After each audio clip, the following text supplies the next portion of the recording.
magacaygu waa Suuban Mahadirir waxaana ahay madaxweynaha dowlad goboleedka Jubbaland oo sida xorta iyo xalaasha ah ay badi shacabka Jubbaland codkooda u soo siiyeen. Suuban Mahadirir waa haweeney sheegatay inay tahay madaxweynaha saxda ah ee Jubbaland taasoo ay sheegtay inay doorteen shacabka ku dhaqan deegaanada Jubbaland. waxaana ahay madaxweynaha dowlad goboleedka Jubbaland oo sida xorta iyo xalaasha ah ay badi shacabka Jubbaland codkooda u soo siiyeen. horta run ahaantii waqtigii doorashadii Axmed Madoobe dowladda federaalka iyo international community waxay ku tilmaameen in habraaci uu maray aysan ahayn xalaal ah oo waayagii ahayn Axmed maaha madaxweynaha Jubbaland iyo wixii isdoortoo dhan waxay ku tilmaameen inay yihiin habraac qaldan ay mareen sida la adligeed waxay muujiyeen aysan Jubbaland madaxweyne lahayn maadaama wasaaradda arrimaha gudaha iyo UN-ka internationalka oo ay soo saareen qoraal saas ah waxaa bilaabatay fursad waxaa muuqatay fursad ah in ay ka qodobado dastuuri ah oo dadka aayahooda ka tashan karaan markaas ayaan waxaan sameynay kacdoomadii ka jiray deegaamada Jubbaland oo idil baa midoobay midaystii ay midoobeen waxaan isku garanay inay lahaadaan hadafkooda inuu ahaado inuu shaqsi hogaamiyo sida ay aniga iigu soo bandhigeen inaan noqdo qofkii hogaaminayay halkaas ayaana magaalada Kismaayo ayaan waqtiga ku sugnaa magaalada Kismaayo 12 November ayaa la iigu dhawaaqay 2019 inaan ahaado madaxweynaha dowlad goboleedka Jubbaland. haweeneydan sheegatay inay tahay madaxweynaha saxda ee Jubbaland ayaa iminka waxay ku nooshahay meel banaan ah oo u dhow garoonka diyaaradaha ee Aadan Cadde Muqdisho iyadoona sheegtay inay halkaan ay u joogto sida ay shacabka ay matasho ay xuquuq u heli lahaayeen kana qayb gali lahayd shirka u dhaxeeya madaxda dowladda federaalka Soomaaliya iyo dowlad goboleedyada xubnaha ka ah dowladda kaasoo la filayo in dhawaan uu furmo. laakiin halka waxa ay fadhiisay waxay tahay oo aan caashan dhowr habeen hore waa seexday haddana waxaan rabaa caawa inaan seexdo waxaan halkaan ka farayaa dowladda waxay tahay xuquuqdeena ayaan doonaynaa waxa ay seexisay oo ugu weyn waxay tahay markii hotel Takaal Musqushaadi la igala soo baxay oo sas la igelinayo whoever sameeyo cidii samaysayba oo baqdin la igelinayo oo la rabo dalka inaan ka cararo oo baqo waxaa ku galaysa cabsi ah yaa waxaan kugu sameynay xagee laga socdaa waxaas oo baa ku galaysa marka halka waxa ay seexisay waxay tahay horta isweydiinta waxaas aan isweydiinayo oo xanuun leh inaysan igu sii soconin tan labaad oo halka u joogana waxay tahay inaanan baqaynin oo Ilaahay baa wax dila intii meel cidla ah banaan cidla inta la dilo yaa idilay isweydiin lahaa halkaas ayaan jiifaa wixii igu dhac dowladda federaalka mas'uul ka ah baqdin la igelinayo aniga dowladda igelinaysa meel shakhsi kale un fiir baa la igelinaya cabsi baa la igelinaya oo haddana ma ahan dhowr goor hore dhacday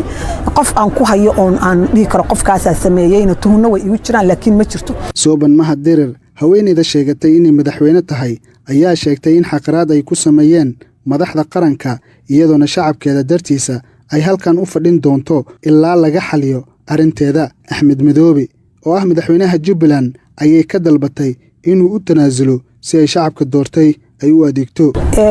Axmed Madoobe waxaan ahay buu yaqaanaa maanta ana asaga waxaan oran lahaa Axmed Madoobe inuu tanaasulo oo uu u tanaasulo shacabka uu 8 sano wax yar buu u qabtay inuu u tanaasulo marka halkan waxaan leeyahay maadaama ay taqaaniin aadna aqoon ii leedihiin aadna ogtihiin waxaan inay iga dhab tahay waxa shacabka Soomaaliyeed loo sheegayo oo beenta ah oo propagandada ah oo ah inaan gabar hadda iska soo baxday ahay oo inaan la dhageysta ahayn oo waxaasoo idil dhan wax macna ma sameynayso the end of the day waxa macna sameynaysa anigana ma give up gareynaya halkaas aan fadhinayaa waxa aan soo qabtay iyo in aan gobolada aaday oo aan doorasho u dhow doorashadii aan la heli kara aan soo sameeyayna waa la wada ogyahay marka waxa su'aasha aan weydiinay waxay tahay ma istaahilaa shacabka Jubbaland ma istaahilaan in masiirkooda cid ka matalaysa ee wada hadalka uga qayb gasho mise waxay tahay in inta wada fadhidaan aad dhahdaan dumar weeye waxaan jirna la iga soo qaado laguna faraxsanaado shirkana lagu sii wado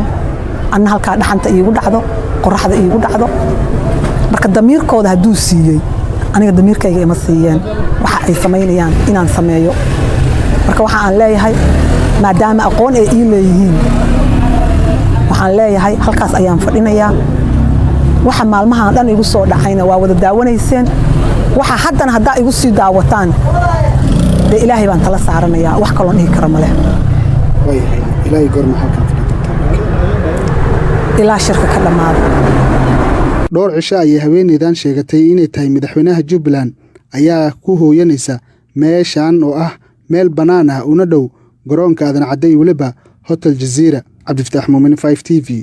muqdisho. magacaygu waa Suuban Mahadirir waxaan ahay madaxweynaha dowlad goboleedka Jubbaland oo sida xorta iyo xalaasha ah ay badi shacabka Jubbaland codkooda u soo siiyeen. Suuban Mahadirir waa haweeney sheegatay inay tahay madaxweynaha saxda ah ee Jubbaland taasoo ay sheegtay inay doorteen shacabka ku dhaqan deegaanada Jubbaland. waxaan ahay madaxweynaha dowlad goboleedka Jubbaland oo sida xorta iyo xalaasha ah ay badi shacabka Jubbaland codkooda u soo siiyeen.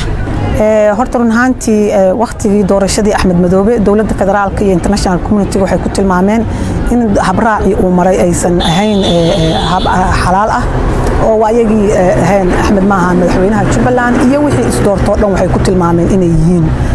habraac qaldan ay mareen sida la adligeed waxay muujiyeen inaysan Jubbaland madaxweyne lahayn maadaama wasaaradda arrimaha gudaha iyo UN-ka iyo internationalka oo idil ay soo saareen qoraalo saas ah waxaa bilaabatay fursad waxaa muuqatay fursad ah in ay ka qodobado dastuuri ah oo dadka aayahooda ka tashan karaan markaas ayaan waxaan sameynay kacdoomadii ka jiray deegaamada Jubbaland oo idil baa midoobay midaystii ay midoobeenna waxaan isku garanay inay lahaadaan hadafkooda inuu ahaado inuu shaqsi hogaamiyo sida ayay aniga iigu soo bandhigeen inaan noqdo qofkii hogaaminayay halkaas ayaana magaalada Kismaayo ayaan waqtiga ku sugnaa magaalada Kismaayo 22 November ayaa la iigu dhawaaqay 2019 inaan ahaado madaxweynaha dowlad goboleedka Jubbaland. haweeneydan sheegatay inay tahay madaxweynaha saxda ee Jubbaland ayaa iminka waxay ku nooshahay meel bannaan ah oo u dhow garoonka diyaaradaha ee aadan cadday Muqdisho iyadoona sheegtay inay halkaan ay u joogto sida ay shacabka ay matasho ay xuquuq u heli lahaayeen kana qaybgali lahayd shirka u dhaxeeya madaxda dowladda federaalka Soomaaliya iyo dowlad goboleedyada xubnaha ka ah dowladda kaasoo la filayo in dhawaan uu furmo. laakiin halka waxa ay fadhiisay waxay tahay oo aan caashan dhowr habeen hore waa seexday haddana waxaan rabaa caawa inaan seexdo waxaan halkaan ka farayaa dowladda waxay tahay xuquuqdeena ayaan doonaynaa waxa ay seexisay oo ugu weyn waxay tahay markii hotel Tikaal Musqusheedii la igala soo baxay oo sas la igelinayo whoever sameeyo cidii samaysayba oo baqdin la igelinayo oo la rabo dalka inaan ka cararo oon baqo waxaa ku galaysa cabsi ah yaa waxaan kugu sameynay xagee laga socdaa waxaas oo baa ku galaysa marka halka waxa ay seexisay waxay tahay horta isweydiinta waxaas aan isweydiinayo oo xanuun leh inaysan igu sii soconin tan labaad oo halka u joogana waxay tahay inaanan baqaynin oo Ilaahay baa wax dila intii meel cidla ah banaan cidla inta la dilo yaa idilay isweydiin lahaa halkaas ayaan jiifaa wixii igu dhacay dowladda federaalka mas'uul ka ah baqdin la igelinayo aniga dowladda igelinaysa meel shakhsi kale un fiir baa la igelinaya cabsi baa la igelinaya oo haddana ma ahan dhowr goor hore dhacday